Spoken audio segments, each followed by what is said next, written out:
Good afternoon students. कक्षा छठी पाठ 4 जुम्मन। ठीक है, इस पाठ के लेखक है बेटा वंशीधर श्रीवास्तव और ये पाठ जो है साहित्य की विधा है रेखा चित्र। ठीक है, तो ये जो जुम्मन पाठ है इसमें बताया गया बेटा परिवर्तन के बारे में। परिवर्तन का अर्थ होता है बदलाव।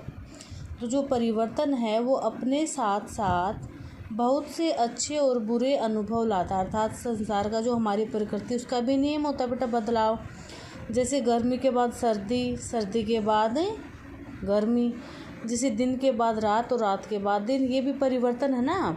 तो ये जो संसार है, जो प्रकृति बेटा, इसमें बदलाव होते रहते, परिवर्तन होते रहते हैं। तो जो परिवर्तन होता है वो अपने साथ बहुत से अच्छे और बुरे अनुभव लेकर आता है। कोई तो उन्हें स्वीकार कर लेता है और कोई जो है उनसे टूटकर बिखर जाता है। जुम्मन मियाँ, इस पाठ में एक व्यक्ति है जुम्मन मियाँ। वो एक ऐसे व्यक्ति हैं जो इस परिवर्तन की लहर में बह गई, अर्थात इस बदलाव की लहर में बह गई और अंतिम समय में दुख और पीड़ा के साथ समय काट रहे, अर्थात अपना जो जीवन है बेटा उसके अंतिम समय में, अंतिम समय जो वो अपने दुख और पीड़ा के साथ काट रहे हैं। जुम्मन को जब मैंने पहली बार देखा, यहाँ पर मैंने शब्द किसके लिए बेटा, सर्वनाम शब्द है मैंने, और ये शब्द किसके लिए आया, लेखक के लिए। तो लेखक कहता है कि जुम्मन को जब मैंने पहली बार देखा तब मैं केवल 7 साल का था। वह दशहरे के पहले घर के बच्चों के कुर्तों की माप लेने आए थे, अर्थात जो जुम्मन है वो दशहरे के पहले घर में जो बच्चे होते हैं ना बेटा, उनके लिए नए नए कपड़े सिलवाते हैं, तो बच्चों के कपड़ों की नाप लेने के लिए वो आए थे।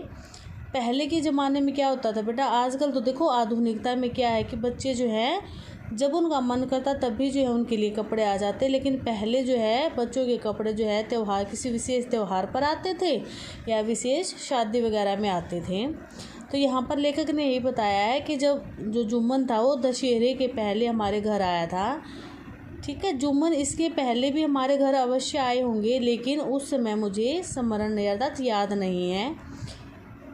लुंगी के ऊपर मलमल का कुर्ता, सिर पर दुपलिया लखनवी टोपी, जिसके नीचे से निकलते हुए उनके संवारे हुए लंबे लंबे जामुनी बाल, चेहरे पर छोटी सी दाढ़ी, कंधे पर कपड़ा नापने का फीता और दाहिने हाथ में दर्जियों की जो कैंची जो है वो उसकी रूपरेखा थी, वो आज भी जो है मुझे स्पष्ट है। तनिक भी जो है थोड़ा सा भी मैं उसको भूल नहीं पाया हूँ, अर्थात वो मेरी आंखों से ओझल नहीं हुई हैं।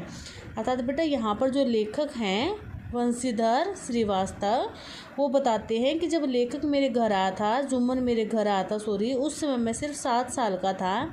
तो लेखक बेटा जो है उसकी जो है रूप आकृति, उसकी रेखा चित्र बताते हैं कि वो कैसे थे। सिर पर जो है लखनवी टोपी पहनते थे, मखमल का कुर्ता पहनते थे और जो है कपड़े दर्जी थे, तो उसके हाथ में कैंची होती थी और जो है उसके कंधों पर जो है कपड़ा नापने का फीता टंगा रहता था। तो जुम्मन हमारे पुश्तैनी दर्जी थे। पुश्तैनी होता जो पीढ़ियों से चले आ रहे, वे मेरे पिताजी के मित्र थे। दोनों जो है साथ साथ गांव के एक मौलवी साहब से उर्दू पढ़ी थी। मौलवी होता है बेटा उर्दू का शिक्षक। तो लेखक बताते हैं कि जो मेरे पिताजी और ये जुम्मन मियाँ हैं, दोनों जो है एक साथ साथ जो है रहते थे, दोनों मित्र थे। दोनों ने ही जो है एक ही मौलवी साहब से उर्दू पढ़ी थी। दोनों ने एक ही अखाड़े में कुश्ती लड़ना सीखा था। गदा, तलवार, मलखम के खेल सिखाने वाले दोनों के गुरु भी एक ही थे, अर्थात दोनों जो है इकट्ठे रहते थे। एक ही गुरु से बेटा उन्होंने शिक्षा ग्रहण की थी। ताजिया के दिन अखाड़े में उतरकर दोनों ही तलवार के वे हाथ दिखाते कि दर्शक मुग्ध हो जाते। दर्शक होता बेटा देखने वाले, और मुग्ध होना मतलब खो जाते थे। अर्थात ताजिया एक त्यौहार होता है बेटा मकबरे के आकार का, एक जो मुसलमान होते हैं ना वहाँ पर, जैसे अपने यहाँ पर तीज के दिन कुश्ती खेली जाती है ना, ऐसे ही वहाँ पर भी तलवार का युद्ध होता बेटा ताजिया के दिन। तो लेखक बताते कि मेरे पिताजी और जुम्मन मियाँ जो है वो जब जो है तलवारबाजी दिखाते थे तो दर्शक जो है मुग्ध हो जाते थे, मंत्रमुग्ध, अर्थात देखते ही रह जाते थे। अब लेखक बताते कि बड़े होकर मेरे जो पिताजी वो मुख्तार हो गए। मुख्तार होता है बेटा एक विशिष्ट व्यक्ति जिसको जो है एक प्रतिनिधि के रूप में कार्य करने का अधिकार मिला हो, अर्थात वो बड़े हो गए और शहर में जाकर रहने लगे।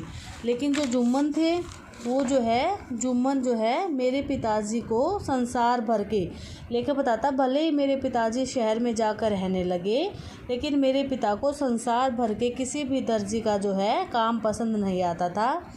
वे बताते थे कि कुर्ता और अचकन की जैसी कटाई जुम्मन करते थे वैसी कोई भी नहीं काट सकता था। अर्थात उसके जो लेखक के पिताजी को जो है जुम्मन की जो है सिलाई बहुत पसंद आती थी। जुम्मन की सिलाई बहुत मजबूत होती थी, चाहे कपड़ा तार तार हो जाए, तार तार मतलब फट जाए, बिल्कुल फट जाए, लेकिन उसकी जो सिलाई थी वो कहीं से भी नहीं उधड़ती थी। अर्थात उसकी जो सिलाई थी वो मजबूत होती थी। जुम्मन भी गर्व से कहा करते थे कि 7 पीढ़ी से यहाँ दर्जी का धंधा हो रहा है, लेकिन कपड़ा फटने से पहले अगर किसी की सिलाई उधड़ जाए तो मैं अपना हाथ काट दूँ। अर्थात जो जुम्मन है बेटा उसको भी अपनी सिलाई पे गर्व था, क्योंकि वो सदियों से 7 पीढ़ियों से उनके यही धंधा चल रहा था, ये उनका पुश्तैनी था बेटा। अब जुम्मन बताते कि मैंने अपनी जो सिलाई थी वो मैंने अपने बूढ़े दादा से सीखी थी। जब मैं बिल्कुल छोटा था तो गोद में बैठकर जो है मैंने, जब तक मुझे साफ साफ बोलना भी नहीं आता था तब मैंने सिलाई सीख ली थी।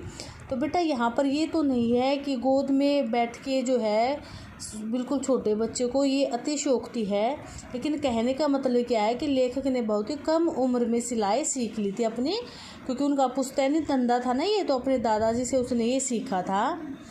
जुम्मन यूँ तो 12 महीने काम करते थे, मतलब क्या सिलाई करते थे तो 12 के 12 महीने काम करते थे, लेकिन जो विशेष त्यौहार होते थे ना बेटा, जैसे दशहरा, होली और ईद, उससे पहले जो उनके घर पर बेटा इतना काम हो जाता था कि उनको सांस लेने का भी अवकाश नहीं मिलता था। अवकाश होता छुट्टी, अर्थात बहुत काम होता था। जुम्मन के 2 बड़े लड़के थे, वे दोनों भी साथ साथ काम करते थे, पर कपड़ों का ढेर जो है बेटा समाप्त होने का नाम ही नहीं लेता था। मतलब क्या है कि घर में काम बहुत करते थे लेकिन इतने कपड़े आ जाते थे कि कपड़ों का ढेर लगा रहता था। काम कम हो या अधिक, जुम्मन जो है कभी भी किसी काम को जल्दबाजी नहीं करता था, तो बहुत ही अच्छे तरीके से काम करते थे, किसी काम को करने की जल्दी नहीं करते थे। कपड़ों के ढेर में बैठे हुए सामने फैले हुए कपड़ों पर वे उसी सावधानी के साथ कैंची चलाते थे जैसे एक सर्वोत्तम चित्रकार होता ना बेटा, एक कुशल चित्रकार होता है जो सबसे अच्छा चित्र बनाता है, वो उसमें रंग भरता है, या कोई सिद्धहस्त मूर्तिकार अर्थात जो हाथ की कारीगरी में निपुण होता है, वो अपनी मूर्ति को जो है एक अंतिम रूप देता है। इस काम को जो है, जो सिलाई का काम था, उसको जुम्मन उसी जो है सिद्धहस्त के साथ करते थे बेटा। इस काम को करते समय जुम्मन की जो मुद्रा होता है बेटा, उसकी शारीरिक क्रिया में योगियों की समाधि सी होती था, तो वो अपने काम में खो जाते थे। ऐसा लगता था जैसे वो किसी आराध्या का चित्र उनके सामने बना रहे हो। अर्थात जो लेखक है जो क्या बताते हैं कि जो जुम्मन थे वो अपने कार्य में निपुण थे, अर्थात हर कार्य वो बहुत ही अच्छे तरीके से करते थे। जो सिलाई का वो कार्य करते थे वो बहुत ही कुशलता के साथ उसको करते थे।